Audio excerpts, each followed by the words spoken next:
행복해야 할 결혼식 당일. 재벌가 공주님이 파격적인 결혼식 노쇼로 모두가 충격에 빠집니다. 가족도 친구도 등을 돌린 이지혁. 굳게 믿었던 공주님의 구원의 손길이 사실 썩은 동아줄이었음을 뒤늦게 깨닫고 그는 충격 속에 끝없는 나락으로 떨어지게 되는데요. 지금부터는 다가올 7화의 전개를 색다른 방향으로 예측해 보겠습니다. 끝까지 재밌게 시청해주세요. 신부가 사라진 그날 세상에서 지워진 남자가 3년 뒤 같은 얼굴로 돌아오는데요.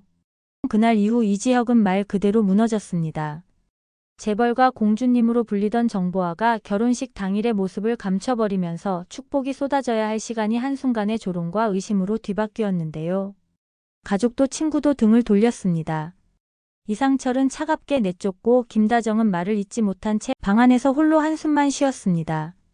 조옥래는 눈물을 보이지 않으려 했지만 젓가락을 쥔 손이 덜덜 떨렸습니다. 절친 박성재조차 잠깐 숨 좀 고르자 라고 했는데요. 그 말이 위로인지 경계인지조차 구분이 가지 않는 밤이 길게 이어졌습니다. 이지혁은 그 밤 결국 집을 나와 저수지로 향했습니다. 마음 한가운데가 텅 빈 채로 물소리도 바람소리도 들리지 않았는데요. 허리까지 차오르는 물이 무게처럼 내려앉자 그는 스스로에게 마지막 질문을 던졌습니다. 이 모든 게 나 때문인가 아니면 내가 믿었던 정보와의 손길이 처음부터 썩어 있었던 건가? 답은 나오지 않았습니다.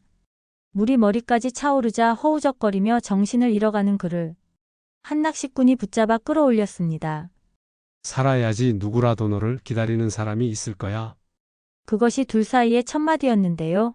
이지혁은 그 자리에서 정신을 완전히 잃었습니다. 다시 눈을 떴을 때 그는 이름도 나이도 표정도 모든 것이 기억나지 않았습니다. 머릿속엔 빈칸만 가득했는데요. 낚시꾼은 오래 묵은 상처 같은 눈빛으로 그를 바라보며 조심스럽게 말했습니다. 내 아들 정희로 15해 전에 떠났는데 내가 그 이름을 잠시 빌려 살면 안 되겠느냐? 이지혁은 그 말의 무게를 정확히 이해하지 못했지만 가슴 어딘가에 묘하게 들러붙는 안도감이 생겼습니다. 자신이 누구인지 알 수 없는데도 누군가의 아들이라는 설정이 그를 살게 했습니다. 그렇게 그는 정희로가 됐습니다. 정희로로서의 삶은 단출했습니다. 새벽에 일어나 물때를 살피고 낮에는 배를 손보며 해질 여기면 부두 앞에 앉아 바닷길을 바라봤는데요. 그는 웃기도 했고 때때로 뜬금없이 눈물이 흐르기도 했습니다. 이유는 알 수 없었습니다. 어느 날은 낚싯바늘을 매만지는 손끝이 지나치게 능숙해서 스스로 놀라기도 했습니다. 내가 이걸 예전에 해봤던가요? 낚시꾼 아니 그에게 아버지가 된 사람은 잠시 멈칫하더니 고개를 끄덕였습니다. 아마도 그 대답은 기억의 빈칸을 더 자극했는데요. 그럴수록 정희로는 하루하루 성실하게 살아야겠다고 다짐했습니다. 살아남으려면 오늘을 붙잡아야 한다는 단순한 진실이 그를 버티게 했습니다. 3년이 흘렀습니다. 서울을 다녀오라는 부탁이 들어왔고 정희로는 간단한 서류를 챙겨 상경했는데요. 도심의 유리 건물들이 빛을 쏟아내는 길을 건너던 그때 브레이크 소리가 날카롭게 파고들었습니다. 몸이 공중으로 떠오르는 짧은 순간 그의 머릿속에서 잠들어 있던 무언가가 번쩍하고 튀어나왔습니다. 흰 드레스, 피로 연장의 빈 의자, 휴대폰 화면에 연결할 수 없습니다. 라는 문구. 그리고 신부 정보아. 병실에서 눈을 뜬 정희로는 숨을 크게 들이마셨습니다. 이름, 나이, 가족 대부분의 기억은 여전히 흐릿했는데요. 단 하나만은 너무도 또렷했습니다. 결혼식 노쇼라는 단어 그리고 그 뒤에 딸려오는 구겨진 자존심과 배신감. 내가 버려졌구나. 그는 그렇게 이해했습니다. 그 한 문장이 북처럼 가슴을 두드렸는데요. 그날부터 정희로는 다시 이지혁으로 살고자 했습니다. 하지만 그는 이지혁이 아니라 정희로로 살아야만 복수의 문턱을 넘을 수 있다는 걸 계산처럼 알아챘습니다. 감정이 앞서기 쉬운 순간이었지만 이지혁은 차갑게 마음을 세웠습니다. 복수하려면 살아남아야 하고 살아남으려면 숨기는 게 먼저다. 늘, 건, 설. 정보아의 아버지가 회장으로 있는 이 거대한 기업은 그에게 복수가 아니라 생존 그 자체가 될 수 있는 무대처럼 느껴졌습니다. 공고를 살피고 경력직 포지션에 조용히 지원했는데요.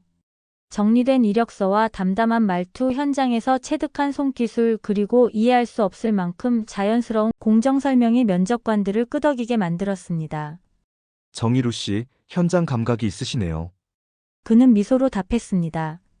일은 몸이 기억하더라고요. 그 대답을 내뱉는 순간 본인도 소름이 돋았습니다. 정말로 몸이 기억하고 있었으니까요. 첫 출근날 엘리베이터 문이 열리자 익숙한 냄새가 밀려들었습니다. 광택제 냄새, 서류철의 종이 냄새, 그리고 커피와 잉크가 뒤섞인 공기. 가슴이 한번 내려앉았다가 다시 떠올랐는데요. 복도의 끝에 회장실 표식이 보이는 순간 심장이 두 번 더 박동했습니다. 그 길목에서 정희루는 마주쳤습니다.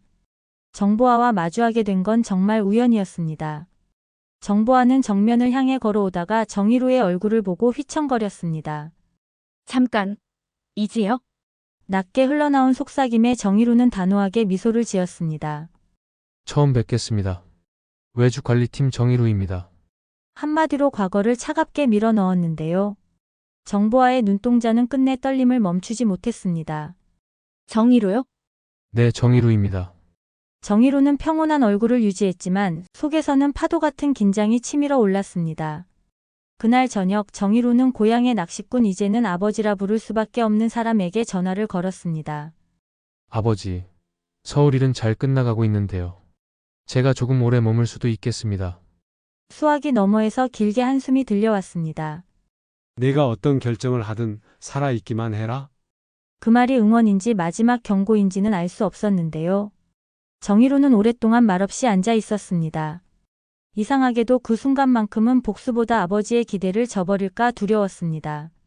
며칠 뒤 정희루는 계약 파일을 정리하다가 낯익은 단어 하나를 발견했습니다. 블루로프. 결혼 준비 파일 어딘가에서 누군가 농담처럼 써둔 메모였는데요. 썩은 동아줄을 비꼬듯 영어로 바꿔 적어둔 것이 떠올랐습니다. 그런데 파일 속 블루로프 프로젝트는 단순한 계약이 아니었습니다. 신도시 개발 부지와 연결된 복잡한 자금 흐름, 그리고 하늘건설 핵심 인물들의 서명까지 얽혀 있었는데요. 그 중에는 정보아의 결제 흔적도 선명하게 남아 있었습니다. 정희루의 손끝이 차갑게 굳어갔습니다. 결혼식장에서 도망친 신부의 단순한 변덕이 아니었을 수도 있다는 의심이 처음으로 뇌리를 스쳤는데요. 정보아, 너 무슨 판 위에 있었던 거니? 정희루는 한참 동안 문서를 바라보다가 서서히 고개를 들었습니다.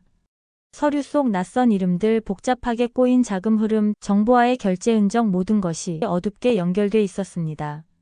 순간 사무실 불이 꺼지며 유리창에 비친 자신의 얼굴 뒤로 또 다른 그림자가 스쳐 지나갔습니다. 낯선 목소리가 낮게 속삭였습니다. 이제 알게 됐으니 조심하는 게 좋을 겁니다. 정희루는 천천히 고개를 돌렸습니다.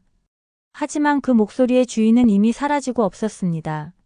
남겨진 건 블루로프라는 단어와 가슴 깊숙이 피어오르는 섬뜩한 의문뿐이었습니다. 여러분, 재밌게 보셨나요? 오늘 준비한 이야기는 여기까지입니다. 시청해주셔서 진심으로 감사드립니다. 구독과 좋아요는 사랑입니다.